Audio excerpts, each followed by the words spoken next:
جب اس دل میں اس کے مالک کے بجائے کوئی کرایہ دار آ کے رہنے لگ جائے تو وہ اس کا خیال نہیں رکھتا، اس حجرے میں پڑی چیزوں کو ترتیب سے نہیں رکھتا، اس کی مرمت نہیں کرتا، کیونکہ اسے معلوم ہوتا ہے میں اس میں چند دن کا مہمان ہوں، جیسے ہی مجھے اس سے بہتر جگہ ملے گی میں وہاں منتقل ہو جاؤں گا۔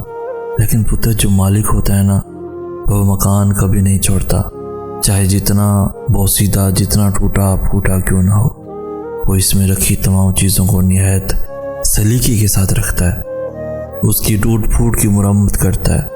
اور پتر یہ بس اسی سونے رب کی شان ہے جو ٹوٹے دلوں میں رہتا بھی ہے اور اسے جوڑتا بھی ہے۔ کوئی بات نہیں اگر تم آج بالکل ٹوٹے ہوئے ہو، دل شکستہ ہونا کوئی گناہ نہیں، ہاں بس مایوس مت ہونا، وہ رب تمہیں آزما رہا ہے، سزا نہیں دے رہا۔ اس نے تمہاری مشکل کے ساتھ آسانی بھی رکھی ہے، تمہارے مسائل کا حل تمہیں ابھی نظر نہیں آ رہا، مگر ایسا نہیں ہے کہ کوئی حل موجود ہی نہیں ہے، ہر چیز اپنے وقت پر سلجھ جائے گی، ہر زخم سے وہ شفا دے دے گا، بس تم اس کی ذات سے تعلق بنائے رکھنا، ہر کام آسان وہ کر ہی دے گا۔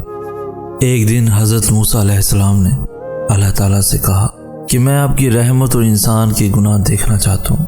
اللہ تعالیٰ نے فرمایا پیچھے دیکھو۔ دیکھا تو ایک بہت بڑے سمندر کے اندر ایک درخت پر ایک چڑیا اپنے منہ میں مٹی لے کر بیٹھی ہے۔ حضرت موسیٰ نے فرمایا یہ کیا ہے؟ اللہ تعالیٰ نے فرمایا یہ سمندر میری رحمت ہے اور یہ درخت دنیا، چڑیا انسان، اور اس کے منہ میں جو تھوڑی سی مٹی ہے وہ اس کے سارے گناہ ہیں۔ اگر یہ اپنا منہ کھول کر مٹی یعنی گناہ پانی میں گرا دے تو میری رحمت کو کوئی فرق نہیں پڑتا، تو کیسے ہو سکتا ہے کہ انسان توبہ کر لے اور میں معاف نہ کروں؟ میں نے زندگی کو ایک دعا سے تبدیل ہوتے دیکھا ہے، میں نے نصیبوں کو پل بھر میں بدلتے دیکھا ہے، میں نے صبح کے تخت نشینوں کو شام کو مجرم ٹھہرے دیکھا ہے، میں نے برسوں پرانی دعاؤں کو قبول ہوتے دیکھا ہے، میں نے فقیروں کو دولت مند ہوتے دیکھا ہے، میں نے دولت مندوں کو فقیر ہوتے دیکھا ہے، میں نے چاند کو غروب اور سورج کو طلوع ہوتے دیکھا ہے، میں نے دن کو رات میں تبدیل ہوتے دیکھا ہے، لیکن کبھی سوچا ہے یہ سب کس کے اختیار میں؟ انسان کے؟ نہیں، بالکل بھی نہیں، ہم تو ایک پتا بھی نہیں ہلا سکتے، یہ تو اللہ تعالیٰ کے ہاتھ میں ہے کہ اس کے ایک کن پر تمام دنیا محتاج ہے، کہ اس کے ایک کن پر ساری دعائیں ٹھہری ہیں، جو ناممکن کو ممکن بنا سکتا ہے، وہ آپ کے اور میرے معاملات کو بھی سیدھا کر سکتا ہے۔ یہ آنسو جو رات کی تاریکی میں بہے یہ دن کے اجالے میں خوشی کی نوید سنا سکتے ہیں۔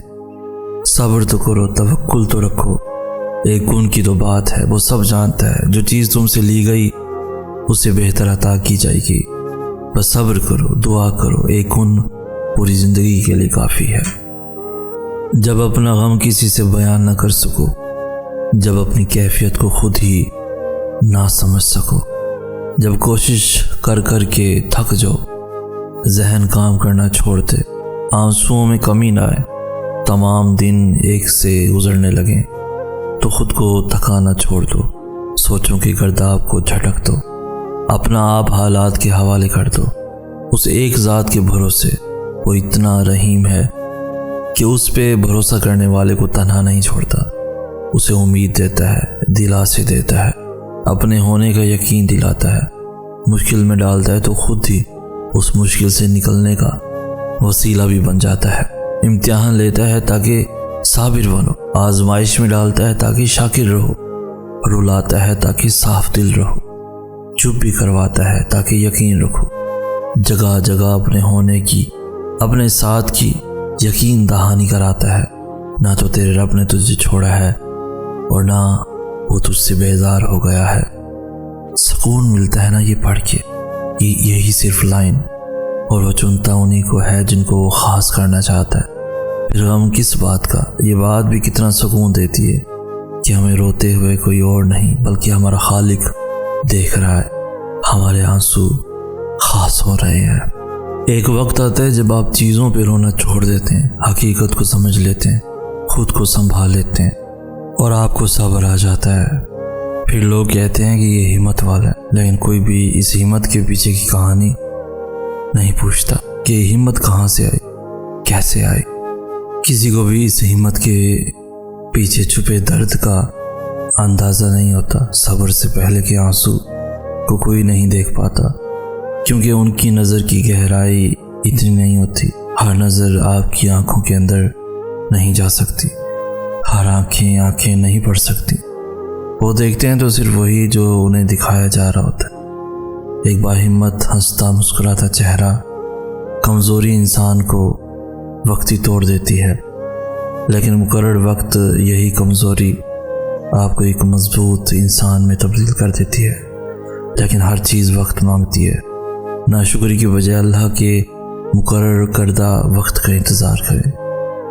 قرآن پاک میں اللہ تعالیٰ فرماتا ہے، بس آپ انتظار کیجیے، بلا شبہ وہ بھی انتظار کرنے والے ہیں۔ تمہیں لگتا ہے زندگی بس وہی تک ہے جس کو تم چاہو وہ تمہیں مل جائے، اور جو نہ ملے تو زندگی ختم۔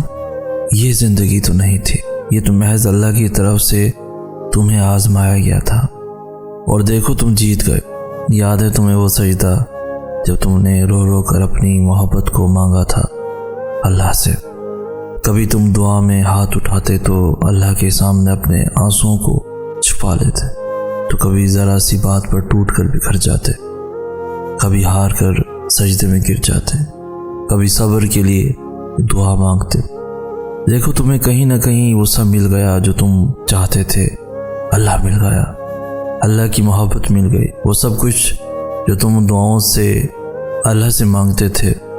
ان دعاؤں کے بدلے اللہ نے تمہیں کتنی بہترین چیز سے نواز دیا، اور وہ چیز خود اللہ کی محبت ہے۔ وہ سجدہ جو تم کسی اور کے لیے کرتے، اللہ نے تمہیں اس سجدے سے اپنا بنا لیا۔ صبر مل گیا، ان تنہا راتوں کے بدلے بہے گئے آنسوؤں کا سیلا مل گیا۔ تہجد کے سجدے میں رو رو کر اس نے تمہیں سکون دے دیا۔ ہاں، پر تمہیں اللہ نے وہ محبت نہیں دی، کیونکہ وہ تمہارے لیے بہتر تھا ہی نہیں۔ اس نے تمہیں اتنی پیاری چیزوں سے تمہیں نواز دیا جو شاید کبھی تم نے گمان نہیں کیا تھا۔ جو جا چکا ہے اس کے پیچھے بھاگنا کیسا، جس نے سمجھا ہی نہیں تمہیں، پھر اس کے لیے تہجد میں آنسو بہانا کیسا۔ کچھ مل جاتا ہے، کچھ کھو جاتا ہے، یہ سب تمہارا خود کا گرہ بنایا ہوا یقین ہے۔ اللہ سے زیادہ تم نے کسی اور کو دی ہیں، پر اس پہ اللہ کو الزام ٹھہرانا کیسا۔ تمہیں پتا تھا اس سفر میں پاؤں نہیں، اکثر دل تھک جایا کرتے ہیں، اور محبت کی راہ میں اکثر دل ٹوٹ جایا کرتے ہیں۔ کیے گئے وعدوں میں اکثر دل بہکایا کرتے ہیں، تو پھر ان سب سے اللہ سے شکوہ کیسا؟ سنبھل جاؤ، ٹھہر جاؤ، آہستہ آہستہ کر کے اللہ تمہارے ہر زخم بھر دے گا، وہاں سے راستے نکالے گا جہاں سے تم نے کبھی سوچا نہ ہوگا۔ وہاں تمہیں ایسے سمیٹے گا جیسے کوئی غم تمہارے قریب نہ آیا ہو۔